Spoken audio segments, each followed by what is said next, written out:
Good morning, my brothers and sisters. On this, the first GMG mini-sode I think we've ever had. I am your host here in this situation here, Mr. Mark Boucher, and I am here with a very, very special guest.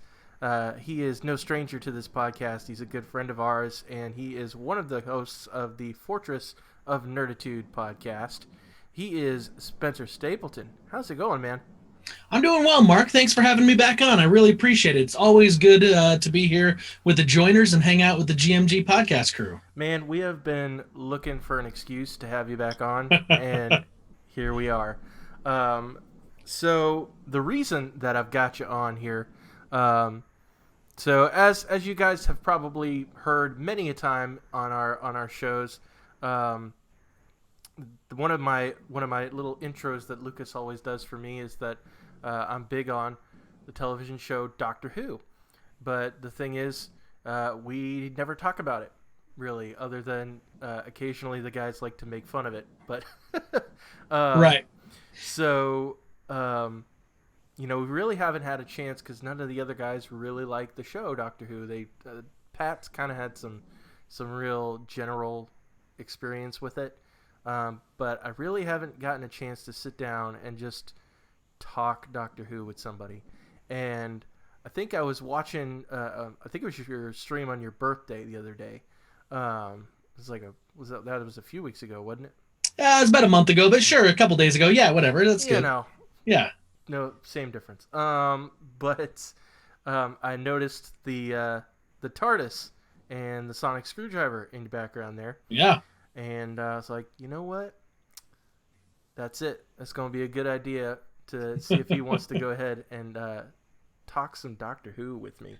So the funny thing is that TARDIS that's behind me is actually a cookie jar TARDIS. Nice. And when you open it up, the little light on the top will blink and it makes the actual TARDIS sound, which eventually we, got rid of the battery because you don't want that thing going off in the middle of the night when you're trying to, snag a midnight cookie. Right. Yeah. That's kind of a dead giveaway. Yeah, it was actually, I think it was a Mother's Day gift I bought my wife because she's also a huge Doctor Who fan. She actually got me into Doctor Who, but I don't get a chance really to talk a lot of Doctor Who either because my co-host, Matt, over on the Fortress of Nerditude, he hasn't seen Doctor Who at all. And our entire in-laws love it. And so he's kind of not watching it only as a kind of like an out of spite thing. Like he just doesn't want to, join in with everyone. So I'm glad we're going to have this opportunity tonight. Yeah, man. Absolutely. So for those who may be listening or watching the show after the fact and you're uninitiated, you have no idea what Doctor Who is about, and maybe you'd like to know. Because I'm assuming you would if you're watching this show or listening. So for the uninitiated, basically Doctor Who, the premise of the show is it's this character named the Doctor. That's not his actual name. He has a real name, but we don't know it. It's never really told. But at this point, he's what? I think he's 2,000 years old now because they've had something like that. Yeah. Well, it gets a little wibbly wobbly with all the the time shenanigans. Yep. But currently the Doctor is a lady on the show, but previous incarnations have been a male, and we'll get into that, the reason why there have been multiple incarnations. But the premise is that this character, the Doctor, he is of a noble blood from his kind, his species. The noble blood of the Gallifreyan race known as the Time Lords, and he is basically running away from his responsibilities as a Time Lord, and so he pieces out from his home planet of Gallifrey in this spaceship that is able to travel through time and space, and that's called the TARDIS, which stands for Time and Relative Dimensions in Space. And he takes off on many adventures in this spaceship that has basically taken the form of a 1940s police box because it's stuck in that form.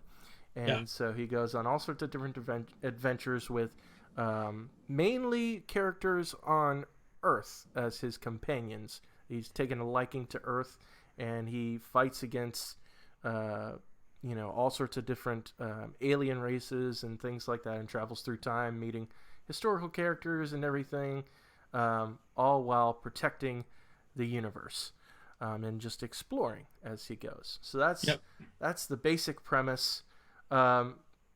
It's a very like simple sci-fi premise, like on the surface, right? If you look at that, you say, okay, a guy running away, he's got a time machine, and he's gonna have a bunch of adventures. Like that's just a very solid sci-fi premise.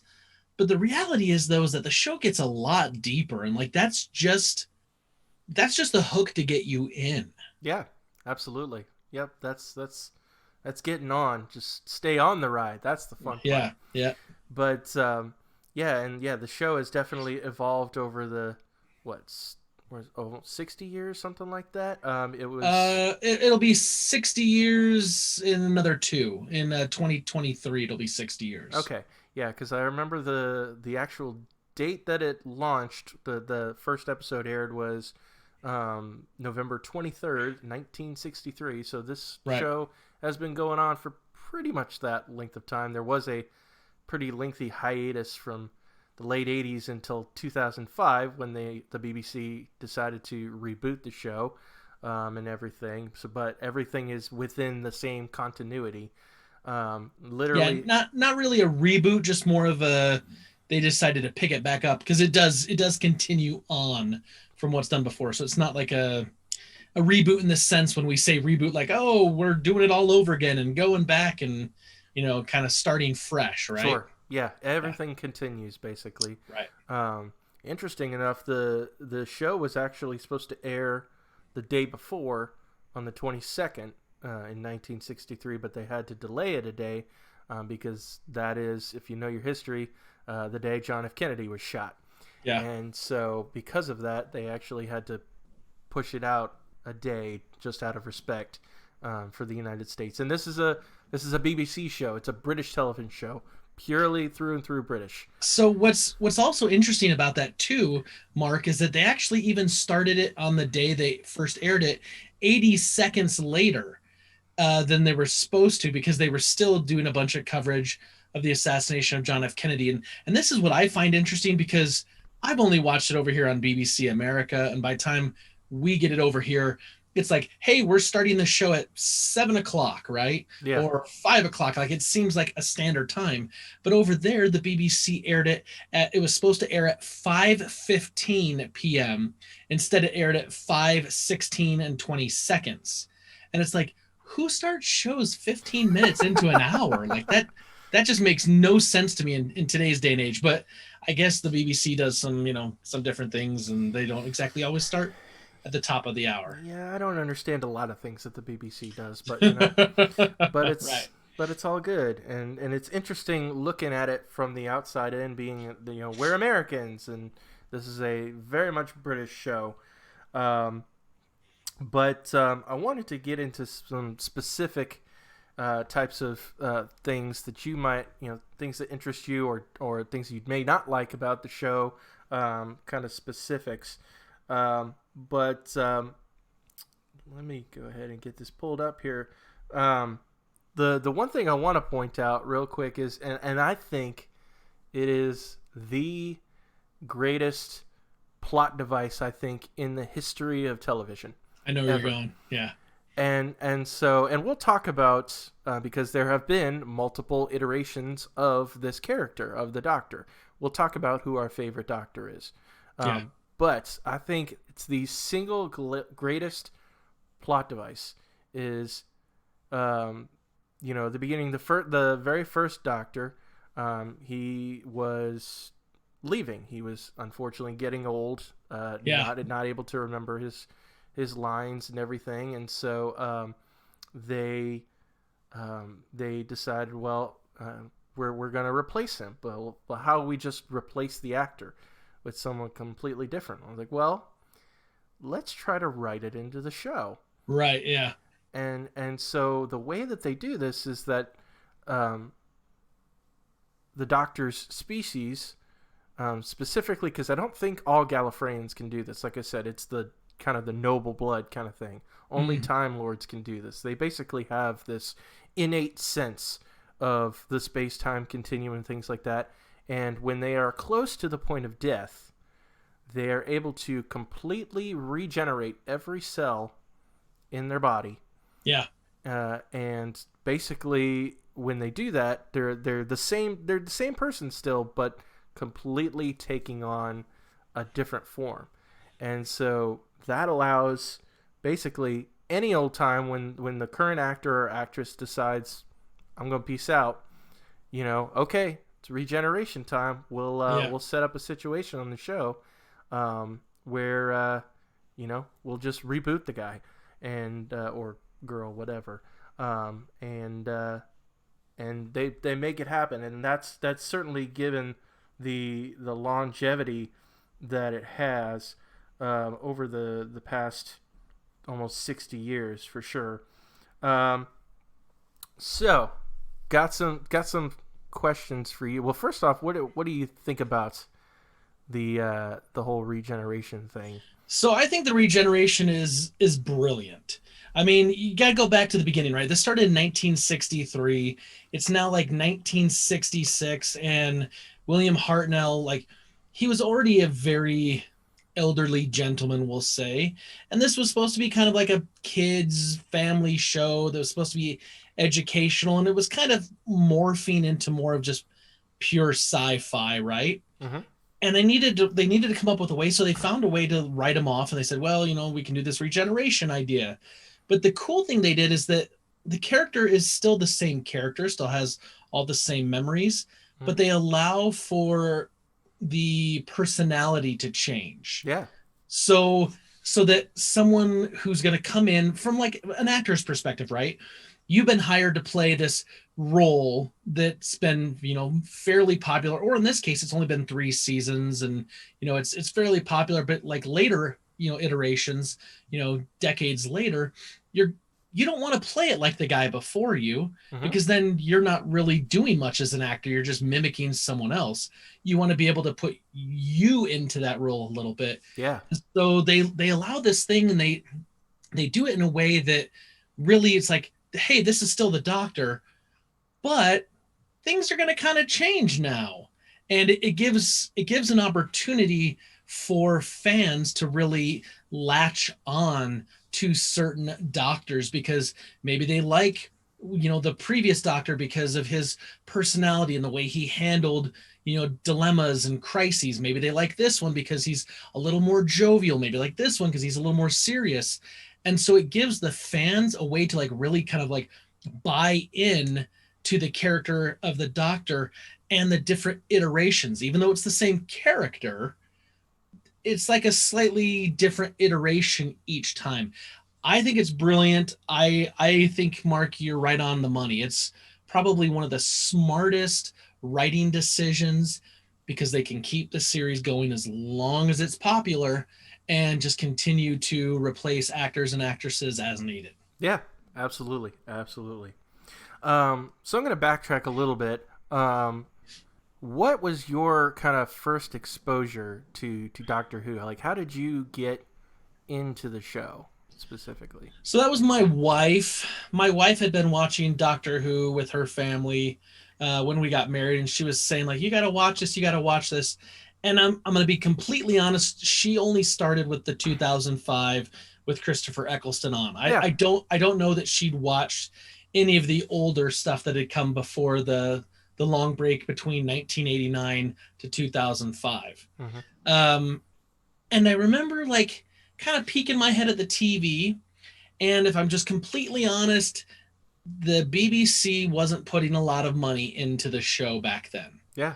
It wasn't as popular. They were trying to, jumpstart a series that had been wildly popular for decades, but then, had a decline and kind of fell off, and it just wasn't making money for them anymore. Right. And so like the sets looked pretty bad. The special effects looked like they were 10 years older than they should have been, Mm-hmm. because there wasn't a lot of money. And so I'd always kind of look at them like, this looks really kind of hokey. It looks really just kind of like it reminded me of the 1966 Star Trek original series, Yeah. where it's like, oh, we're gonna have foam, foam rocks that are gonna fall down, and we're gonna, like I just looked at it and went, and this is 2005. By Yeah. 2005, I think we'd been pretty spoiled with the state of television and some amazing things we were seeing. I mean, think about this. Like around 2005, would have been what, 24 would have been on TV. Lost either had just barely started or is right around the corner. Like shows that like big budgets, that they looked like movies. Yeah. And Absolutely. here comes this little BBC show that my wife is watching that looks like it belongs back in the 1960s. I'm like, yeah, peace out. No, I don't think so. And that first episode was like literally about a bunch of mannequins coming to life. Yes, yes. And I was just like, no, this doesn't look good. So my wife had been on me for a long time. Yeah.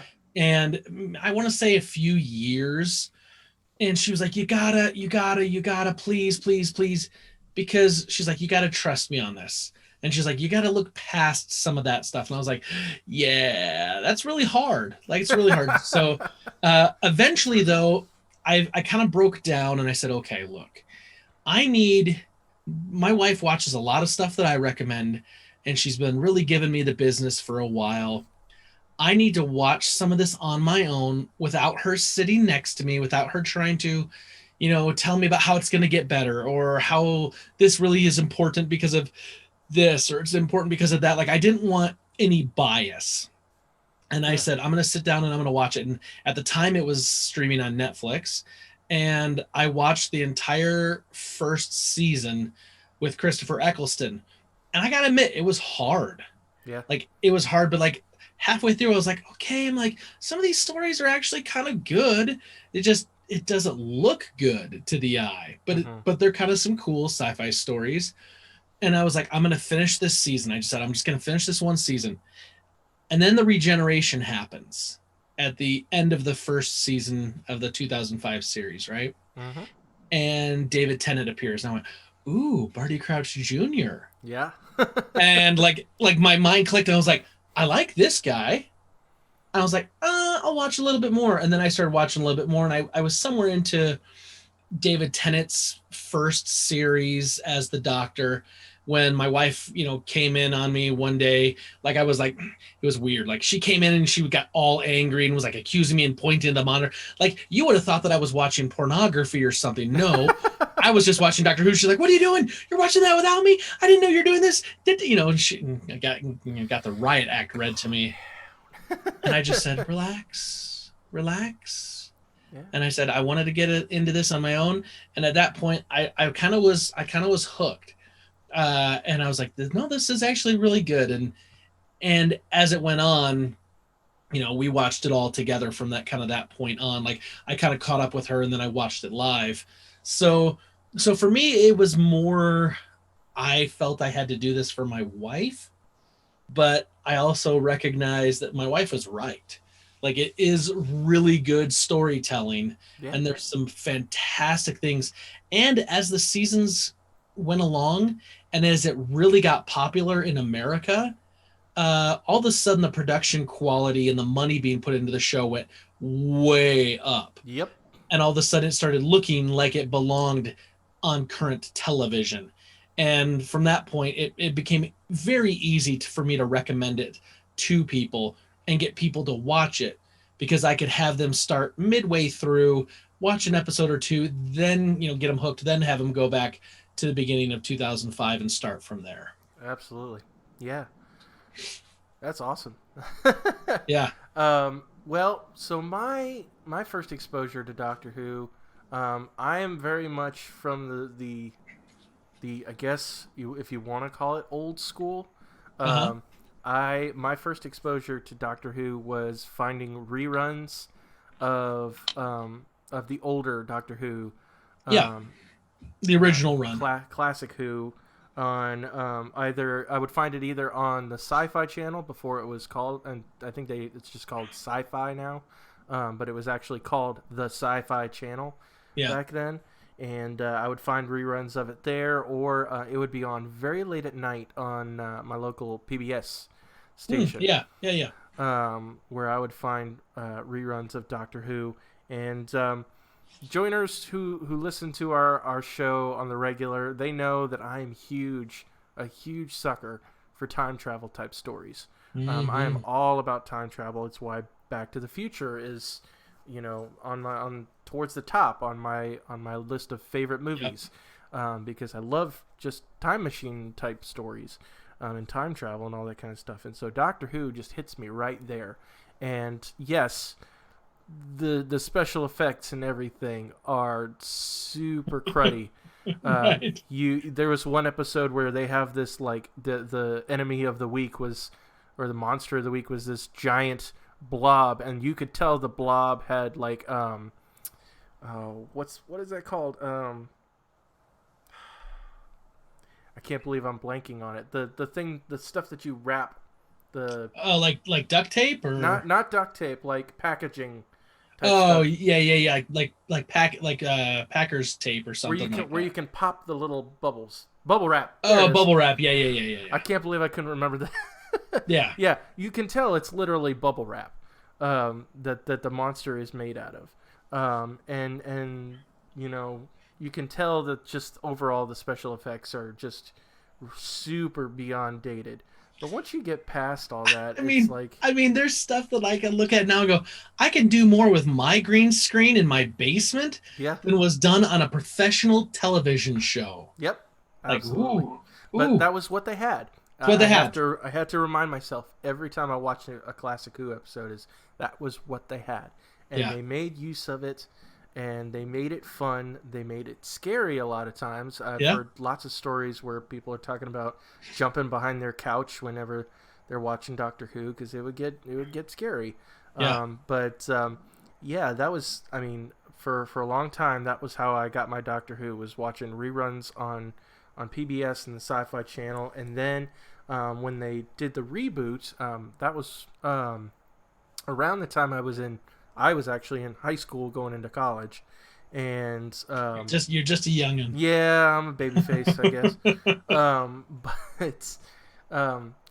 At the time they didn't have like a BBC America, I don't think. They didn't have a streaming service or anything like that. So basically I had to pirate it. To try to watch it, because obviously everything was kind of region locked over there. Right. I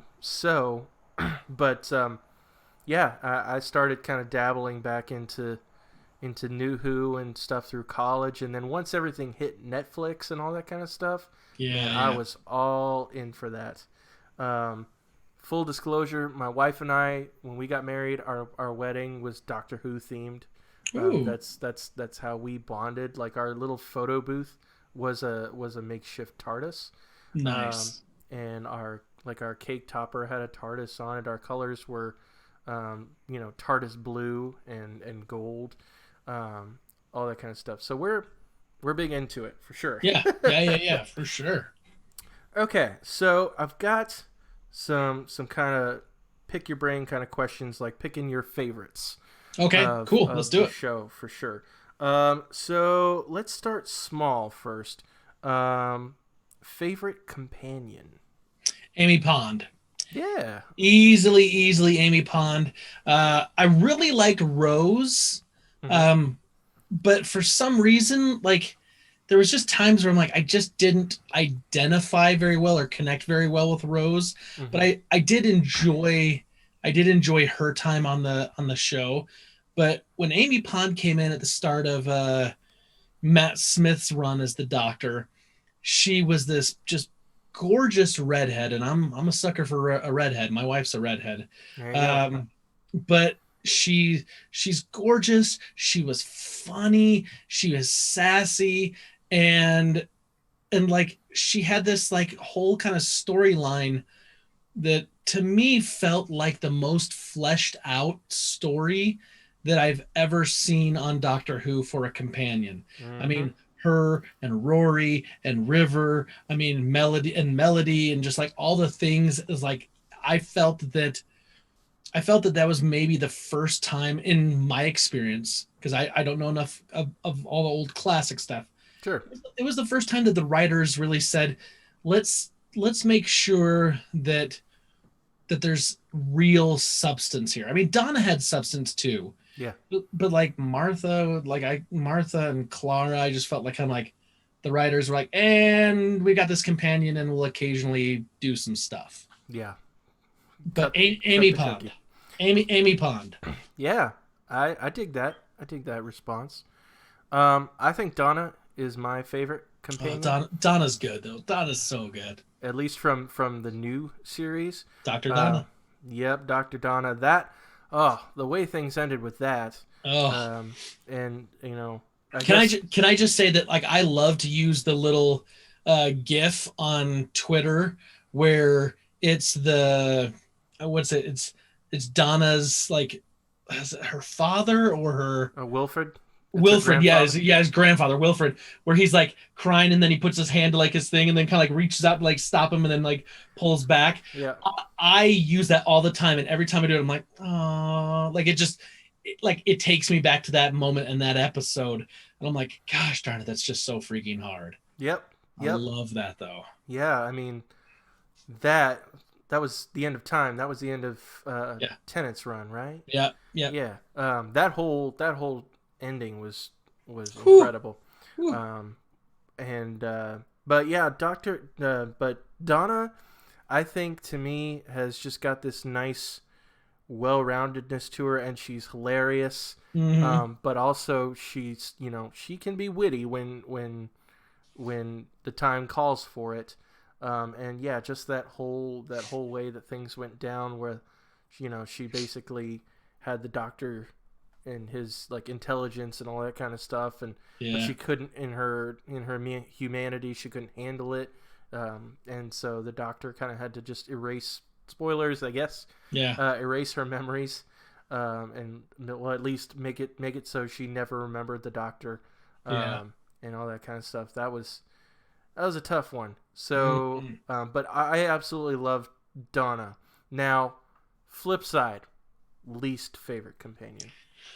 Oh gosh. For me, that's a toss-up between Clara and Martha. Okay. And it's I don't know, Martha. I think Martha struggles because she came after Rose, and Rose is kind of a very beloved companion. Yeah. And Martha was just kind of like, oh, I love the doctor. He's so dreamy. He's amazing. Blah, blah, blah, blah, blah. And she's just kind of forgettable. Yeah. For a lot of Who fans, a lot of us Whovians. But Clara, the writers like started writing her in a way to like make her special, and then they pulled away from that, and then they wrote her very bland, and then they gave her all these weird like abilities and tried to make her then later like retroactively seem really like super critical and important, and I just was bored. Like it just felt that there had been too many changes in the writing teams and in the showrunners and whatever, that like it just it's probably Clara. Yeah. But Martha's a very close second. So, I also want to mention before I go into my least favorite, my favorite from the classic era will always be, and she actually made an appearance in New Who as well. It will always be Sarah Jane Smith. She was just like, Amy was witty and sassy and all of those things. She was very much the wit to the doctor. And she was just solid. And yeah, she came back for she actually came back for a couple of New Who episodes, plus she got her own spin-off. The Sarah Jane Adventures. Rest in peace, Elizabeth Sladen.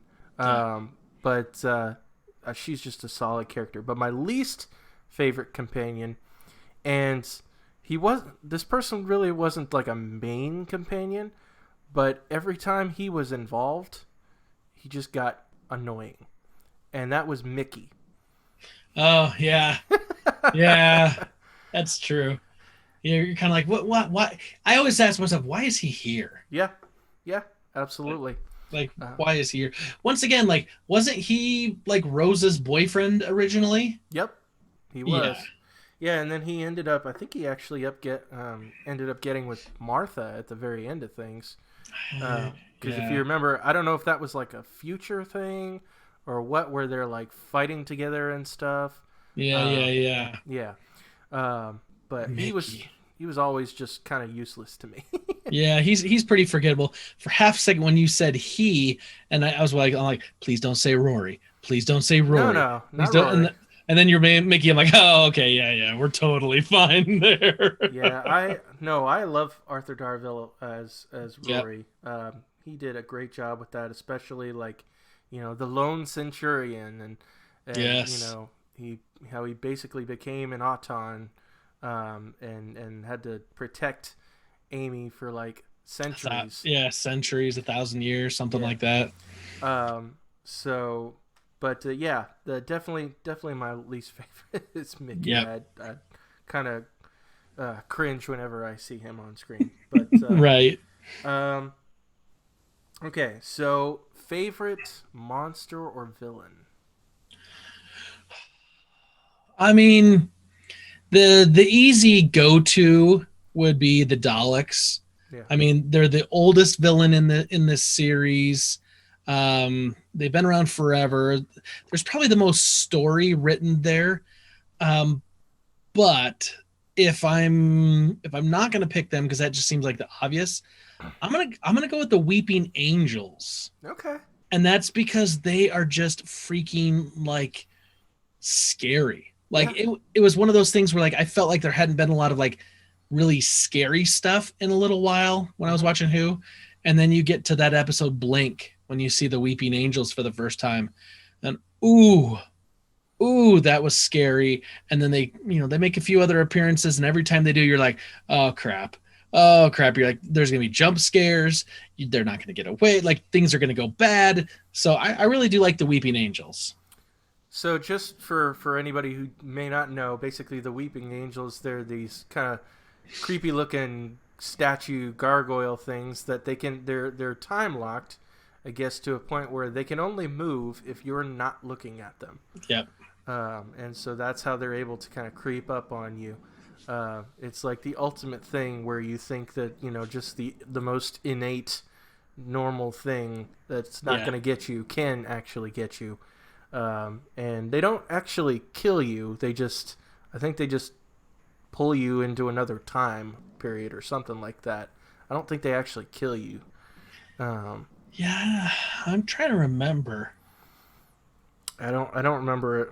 I just seem to remember they don't actually ever kill you, but still really scary. So least favorite villain or monster. Oh gosh. There's so many like whatchamacallit, like monster of the week type ones that just kind of pop up here and there. Kind of lame, but, yeah, kind of lame. But I'd say I'm not a big fan of the Cybermen. Yeah. When they show up, it's kind of like oh hey, we haven't seen the Cybermen in a little while. That's kind of cool. Yep. And then like as the episode goes on, I'm like, oh yeah, and I remember why I don't really care for the Cybermen, because they always seem to be like the easiest of the Doctor Who villains to like overcome, and it's like, oh, they're really not that difficult to defeat. The only thing is like, it's a throwback, right? It's when they, hey, we're gonna toss in a robot in this episode, and let's make him a killer robot, and they kind of look hokey and whatnot. So like, I'm not a huge fan of the Cybermen. Not that I hate them, but I'm just not a big fan. Yeah, I feel like they're kind of a rehash of the Daleks in some ways. Yes. Just because, like, the Daleks thing is exterminate, Yeah. And then the Cybermen is delete. Yeah. So it's not a far stretch. Yeah. Yeah. So my favorite Doctor Who villain, I always go for the, if you will, the Moriarty to the Master. Yeah. Yeah. I will always go for the Master, just because he's he's a Time Lord as well.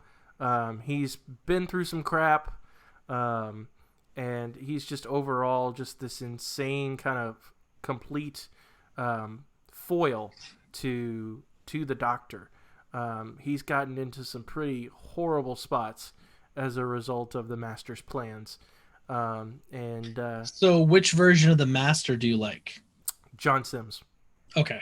Yep. John Sims. I do like Missy. Missy's cool. Yeah. I like her, and even this new version of the Master that they had for Jodie Whittaker's Doctor has been really good. But yeah, John Sim just, I think, pulls off to me just the complete insanity. Yes. Of the character. Now, granted, the end of time, that whole thing where he's like, I'm so hungry, kind of thing. Trying to, like, that was kind of weird, but yeah, like the whole, like, and they played the long game with him throughout Tennant's run, where you see like brief glimpses of this Harold Saxon guy, and and you're wondering what that's about, and you find out that it's the Master basically trying to take over the world once again, and he effectively becomes Prime Minister of Britain, and carries out this whole plan to basically just take over the entire planet. And also he has this major vendetta against the Time Lords because of the torture that they submitted him to, and so somewhat like initiating him to be a Time Lord, a high member of the Time Lords, and all that kind of stuff. And I just love that character. Least favorite though, probably the Jadoon. Okay. Yeah. Because that toe, no, fro, bro, so, bro, like that gets annoying. Or the Santarans. It'd kind of be an equal thing. The potatoes. Yeah. The Jadoon's worse in my opinion, but you're not that far off. Yep. So. Absolutely. Next one probably would be, let's do favorite episode. Oh, that's tough because there's a lot of really, really, really good episodes. Mm-hmm. I mean, a few in my mind stand out. Mm-hmm. Blink right off the bat always comes to my mind. It introduced the Weeping Angels, but it's also the episode that most fans will use to introduce the uninitiated to Doctor Who with, because they can show them a really cool story, something that's interesting and exciting, but it's really a Doctor light story. The Doctor really has a very limited role in that episode. So that one's kind of way up my list. Also, I mean, the whole Silence in the Library. Yeah. When we first meet River's Song. Yeah. That two-part series is really, really, really good. Mm-hmm. And then the regeneration episode with Tennant going to Matt Smith. I mean, that one, like, I tear up at the end of that episode almost every time. Yep. And then I can't remember the name of the episode. It's the episode where Amy and Rory and the Doctor go back to New York. Oh, yeah, the Angels in Manhattan. Angels in Manhattan, yes. Yeah. That one too, because that kind of ties up the Amy Rory companionship story. Yep. And that for me was always like, Amy's my favorite of the new Who companions. And when that happened, and I realized, oh, we're still gonna have Matt Smith for a little while, but oh no, we're leaving Amy and Rory behind. Yep. That sticks out to me. That one kind of makes me sad too. Yeah. But I really love it though. It's a great episode. Yeah, absolutely. Yeah, I have a few episodes in mind. I tend to be on the disagreeable side when it comes to Blink. Now, don't get me wrong, I love that episode. But at the same time, if I want to introduce somebody to Doctor Who, I don't think I would use Blink. It's a solid episode, but because it's a Dr. Light episode, like you're really not getting a good idea for who this character is. And he is, for the most part, the main focus of the show. Now, you can argue it's between him and the companions, but it's the Doctor though. Yeah. I mean, he's there. I just don't think he gets like a full chance to shine. And I'll tell you why, and maybe you've heard this before. Maybe I'll be able to change your mind, or maybe not. Okay. And I'm talking to a brick wall. Who knows? But the reason I say Blink is a good way is that you got to look at it too. That if you're trying to bring in someone along who's doesn't know anything about this series, if you just start with like Christopher Eccleston, like it just kind of starts off, you're kind of like mid-action, you don't know what's going on. You end up having to like explain a lot. And in my experience, like when you sit there and you have to like talk a lot and try to explain a lot and this and that, you end up overselling the show, and there's just too much and people feel like over bombarded. And Blink does have this opportunity where the Doctor is talking through the TV, right? Because the kind of pre-recorded message, and he's kind of explaining a little bit about himself and telling them why they, don't blink, don't ever blink, and kind of, he's like, look, listen to me. And so, yes, he's in it, and he's very kind of light in that episode, but he does do a pretty good job of like getting a few of the basics. And so if people buy into that story, then they're like, well, why does he do this? Or how does he know this? And you're like, well, let's go back and we can kind of watch some of these other ones. So it's the carrot on the stick, basically. It's the carrot on the stick. And I really think that episode is good for that. Is it the most perfect episode? Probably not, but I've had a lot of success with it. Okay. Yeah, I see your point. Yeah, for me, definitely the Silence in the Library ones. That's so good. And with River Song and just that whole, I think you get a well-rounded version of, especially David Tennant's Doctor, and we'll get into that in a moment. But he does such a fantastic job. My other one would probably be Vincent and the Doctor, and let me tell you why. And I love Matt Smith's Doctor. I think he did a great job with him. Yeah. But I think that is just a beautifully written episode, especially towards the end. If you were a time traveler and you got to go back in time and meet famous people, wouldn't you want to tell them how much they have impacted us today? And so the fact that they get to bring Vincent van Gogh back to current times, they take him to a museum, and all of his artwork is just hanging up for everybody to look at and enjoy and admire. And Bill Nighy, Mr. Davy Jones, who is in that episode playing the museum curator, he's like, what would you say about Vincent van Gogh's impact, and what do you think of him? And he goes into this huge, long discussion about how he's one of the greatest painters ever, and all these kind of stuff. And Vincent van Gogh gets to hear all of that. And this guy who has dealt with, crippling depression and anxiety and everything, and self-doubt and all this kind of stuff, and he gets to hear all of that. Now, the unfortunate thing is they actually speak about it later, the fact that he unfortunately still ends up, dying the way that he normally does, which I believe he killed himself. Yeah. but just having that moment where, you get to just, that's like the ultimate way that the Doctor is able to kind of really encourage somebody, and just that whole scene I think was incredible. And I think the actor who played Vincent Van Gogh was just an incredible actor as well. But yeah, that's one of my favorites for sure. All right. All right, let's go. Let's do one more before we get to the big question.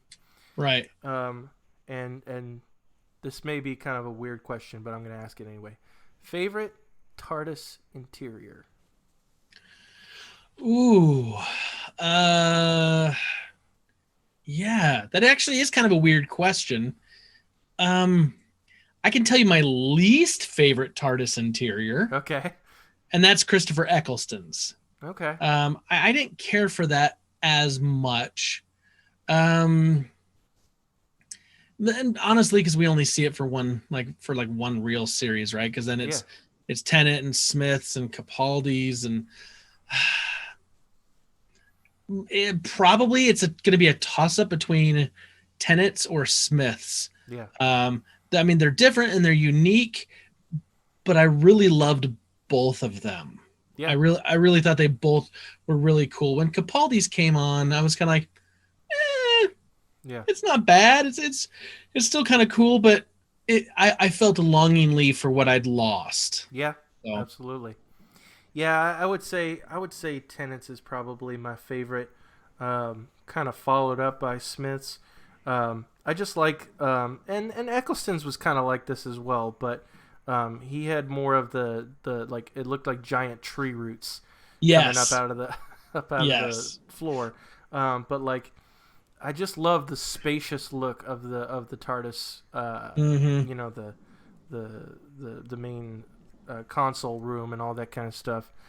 Just how kind of big in scope it looked. And I've loved how in recent seasons they've expanded on the interior of the TARDIS, like just how absolutely huge it is. I mean, the big kind of push is that it's bigger on the inside, but really you only ever really see the main console room. But this place is huge. Absolutely huge. Like, yeah, and in some of the Matt Smith's episodes, they'd show him in other rooms. Mm-hmm. And, or underneath, like, the main room, like, doing some work. In some of the Capaldi episodes, like, I felt like Capaldi spent a lot of time on, like, the upper deck in the main room. Yeah. Which is, still, once again, same room, but it felt like a different set piece, though, because of the way it had to be filmed, right? Either they were filming straight on or they were filming kind of like in a perspective that was forcing you to look up and see him. So he appeared larger than life and completely in control because he's standing higher than the camera. Yeah. So, yeah, I get that. Yeah, they have, I agree. They've spent a lot of time trying to do more with what they have. Yeah. Yep. All right. And now for the biggie, the big question. Yep. Favorite Doctor? For me, this is easy. It's David Tennant. Yeah. David Tennant is my Doctor, will always be my Doctor. He just, for me, he personified like the balance between like anger, because like he could get really angry at times and a little more so at the beginning, but then he also could really play off like the whimsy, the very just like aloof whimsiness of the Doctor at times. And his Doctor for me was fantastic, followed up by Matt Smith. If Tennant's my 1, Smith is my 2. It took me a little bit to get used to him, but once that kind of happened, like he really grew on me really fast. So, but David Tennant overall. Solid pick. Okay, least favorite Doctor. Yeah, Christopher Eccleston. Okay. I mean, it's just I didn't really care for his version of the Doctor. He was too manic for me. Yeah. He just was like all over the place. I'm like, oh, what's going on? Like, is he happy? Is he not happy? Is he on something? Is he not on something? Like, he was all over the place. Yeah, absolutely. I get that. Yeah, favorite Doctor for me, at least, and I'm gonna go New Who and Classic Who in this case. New Who, definitely David Tennant, hands down. He to me is a multi-dimensional Doctor, like you touched on. There are moments where, and in every scene, he's always commanding in whatever way, and you always feel like, man, this is the guy we want to root for. But he occasionally has his dark sides as well. I think the whole Time Lord Victorious thing, where he really gets this major hubris about wanting to, really kind of sort of misuse his Time Lord responsibilities and all that kind of stuff. But at this and I remember that one episode, I believe the enemy was the Rachnos, the big spider lady. Yeah. The red-looking spider lady. And you can tell, like, that whole scene where, he's given her a chance to basically stop doing what she's doing. Right. But then once that time has passed, like, it's like... the gloves are off. Yeah. Yeah. And you just see this whole other side of him. And I think David Tennant as an actor is just incredible in that role, for sure. My favorites... Classic Who, and everybody says this, but this was my gateway drug, if you will, was Tom Baker. Yeah. To me, he was the David Tennant of Classic Who. Yeah. Multi-dimensional, but had this just relatability to him. You always felt like you were safe with him. Like, you knew what he was doing. That was the Doctor that David Tennant tried to model his portrayal of the Doctor after. Mm-hmm.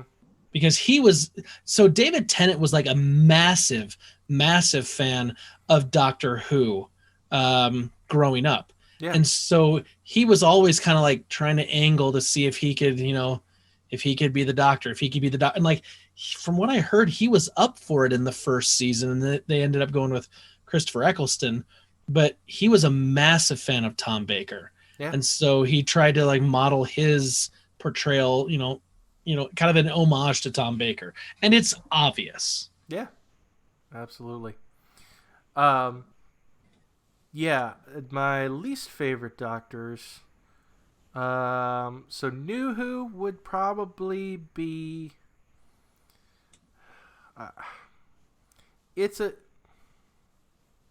It's tough because I want to say Christopher Eccleston, but at the same time, in some ways, I kind of want to say Peter Capaldi. And the reason I say that is season 8, I believe, was his first season, wasn't it? I think that first season that he was the Doctor. Yeah. That's what kind of soured me. Now, granted, he got better. He got a lot better with later seasons. Yes. But that first season of him as the Doctor, he was doing some super not Doctor things. Yeah. And that was kind of making me mad. But his other 2 or 3 seasons that he did were great. They fixed him. Mm-hmm. So I guess that in that light, I would say, Christopher Eccleston for New Who, at least. And the bum deal is Christopher Eccleston did 1 season. Yeah. And it was always going to be 1 season. He knew that. That was what he agreed to. He said he'd do it for 1 season. And so it's hard because what do you think what do you think it would have been if he'd had 2 or 3 or 4 seasons? That's true. He may be remembered differently. Yeah. Well, now he's getting his kind of time to shine again. Yeah, with some of the audio drama stuff he's doing. Yeah. So I'm glad at least he's able to come back and do that, because he has made it very apparent that he does not want to be on the actual show again because of some of the staff and stuff. He had a horrible time. Yeah. He has softened, though. He used to not talk about Doctor Who at all.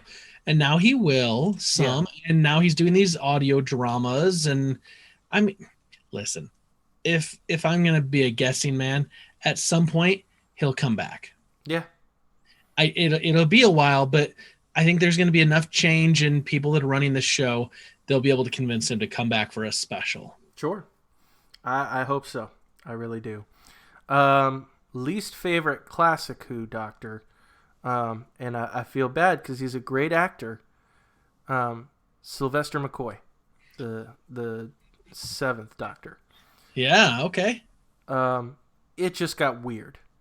It just got real weird, and like especially like I didn't like his outfit. Like he's wearing like this like pullover knit sweater with these question marks all over it, and to me, he just wasn't. Now Sylvester McCoy is a great actor. He's been in other great stuff. I think the most recent thing I saw him, he was Radagast the Brown, right, in The Hobbit, which he was great in that. But when I think about all of the Doctors, and there's technically I think 14 now if you count the War Doctor, John Hurt's character, right, which you have to, yeah. But yeah, once I think about all of those, I think he's the one that I've watched the least and cared for the least. Well, it would kind of be a kind of toss-up between him and Colin Baker. Okay. Colin Baker was just arrogant and really annoying. So I guess it would be kind of a tie, which he's not. No. I'm trying to remember who is David Tennant's father-in-law. That's Peter Davison. Okay. I knew it was one of them. Okay. Gotcha. Yeah. Which that tells you how much of a Doctor Who fan he is. He's his father-in-law is one of the doctors. Yeah, his father-in-law is an actor that played the Doctor, and his wife was in an episode with him, right, where she was the daughter of the Doctor. Which is kind of weird. You're like, whoa, okay, wait a minute. So in real life, your wife was the daughter of the Doctor, and your father-in-law was the Doctor. You're like, I'm glad this is a made-up show. Otherwise, that would be a really awkward conversation at Thanksgiving. Yep, absolutely. Yeah. Absolutely. But yeah, I think that's. I think those are my big ones and my least favorites. But I mean, they're all in different ways. They have their ways of shining. And do you have a favorite like special? Because those are big things too, right? Like you got the series, but then they started doing the Christmas specials, and then they did those 4 specials with David Tennant in the one year where they really didn't have a series before he transitioned out. Do you have like a favorite Doctor Who special? It would have to be. I mean, The End of Time was technically a special, so that would be on the top there, and probably was it Voyage of the Damned? I can't remember the one that was. No, that wasn't Donna's first episode, but no. that first episode where. You know, Donna's getting married and all that kind of stuff, and that was a Christmas special, for sure. Yeah. I love that. She just randomly shows up in the TARDIS, and they're like, "What?" Right. Yeah, which is also great when she shows back up in the Adipose episode. Yep. When she points and she's like, "Remember me?" And he's like, "Oi, what are you doing here?" That whole love that scene is just what made it for me. Oh gosh, so good. Like, so good. It's me. My favorite was the 50th anniversary show, The Day of the Doctor. Oh yeah, absolutely. And that's because like Matt Smith was the current Doctor at the time, and they brought back David Tennant, and you got to see David Tennant and Matt Smith, and I went, gosh darn it, if this isn't like the greatest pairing of seeing 2 versions of the Doctor together. They just chew up the scenery, and we get John Hurt's the War Doctor in that episode, and he is an amazing, phenomenal actor.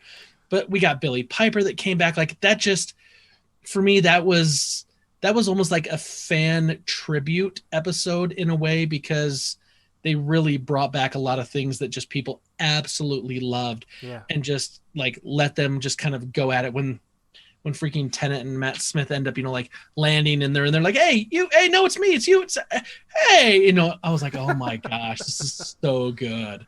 Yeah, and that just killed me that Christopher Eccleston wasn't there. But I mean, they made the best of it, and getting an actor like John Hurt to agree to something like that, which was fantastic. Yeah, you're right.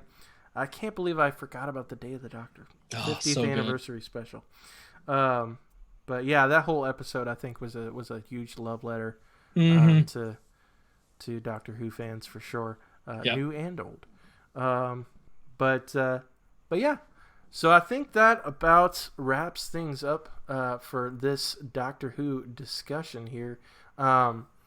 It's been fantastic talking with you, Spencer. I'm so glad that we were able to, number one, get together and do something, and number two, talk about Doctor Who, because I've been wanting to do this for a long time, and the other guys, it's just not their cup of tea. So this is definitely scratched an itch, if you will. Yes. So Spencer, thank you so much. And where can people find you? So I run a podcast called the Fortress of Nerditude. We talk about nerd and pop culture, and we record that every Monday night on Twitch, and that's twitch.tv/FortofNerd. And then the audio goes out Thursday mornings to all the normal places, the iTunes, the Googles, the Spotifys. And then the rest of the week, I stream video games, and I do a bunch of silly stuff on Twitch. So you can go find me over there, twitch.tv/FortofNerd. Nice. All right. Well, that is it for our very special mini-sode for the GMG, for the Good Morning Guys. And so, may God bless and guide your lives as you live, as you work, as you travel through space and time, and as you game. Allons-y. Allons-y.